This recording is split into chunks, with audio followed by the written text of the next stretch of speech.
Hello po mga kapatid, isang mapagpalang gabi sa ating lahat. Sumayin niyo po ang pag-ibig at kapayapaan ng ating Panginoong Hesukristo. Nawa po ay mapuspos nawa po kayo ng biyaya ng Diyos, nating makapangyarihan sa lahat. At sumati nawa po ang Espiritu Santo ng ating Panginoong Hesukristo. So mga kapatid,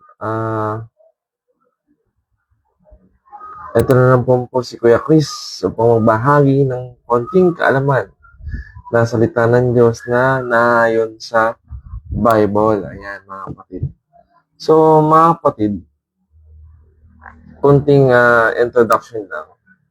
Kasi, mayroon kasing kumakalat sa social media, yung isang lalaki, nagpapahayag ng salita ng Diyos, pero parang, hindi naman siya kumakampi ako sa lalaki, pero meron kasing way ng pagpapaliwanag ng example na hindi yung nagmumukhang bastos sa paningin ng ng mga nanonood.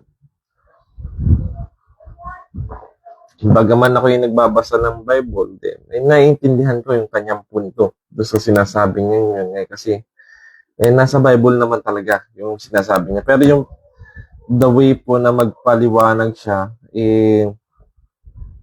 siguro mas dapat i-improve yung yung pagbibigay ng example. Kasi kapag kasi ang salita ng Diyos is walang halong gabay ng Espiritu Santo, medyo bastos talagang bastos ang dating sa mga nakakapanood. Pero yun po ay nasa Bible talaga, yung pagsusuot ng mahahalay ay bawal.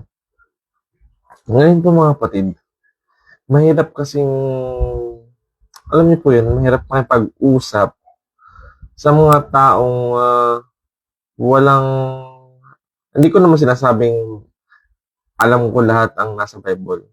Pero may konti po akong nalalaman na nasa Biblia po.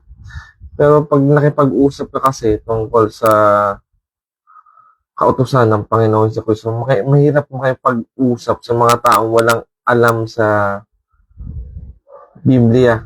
Puro ang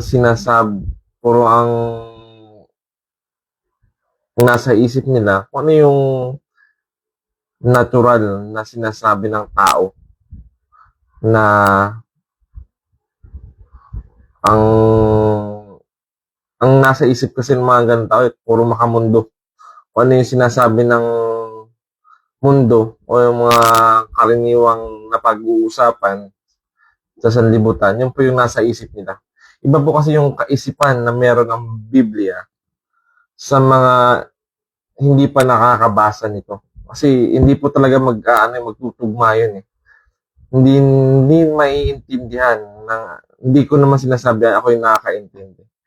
So, kahit ano pang paliwanag natin sa mga taong hindi nagbabasa o hindi hindi nakuha yung karunungan na mula sa Diyos, hindi talaga maiintindihan yung Biblia. Sapagkat, ang sabi sa Bible, yung Panginoong Hesukristo ay gumagamit ng talinhaga na salita. Sabi ng Panginoon makinig man sila ng makinig, ay hindi sila makakaintindi. Tumingin man sila ng tumingin, ay hindi sila makakita. Diba? Sabi ng Panginoong Hesukristo. So, mahirap makipagtalo sa mga taong walang alam sa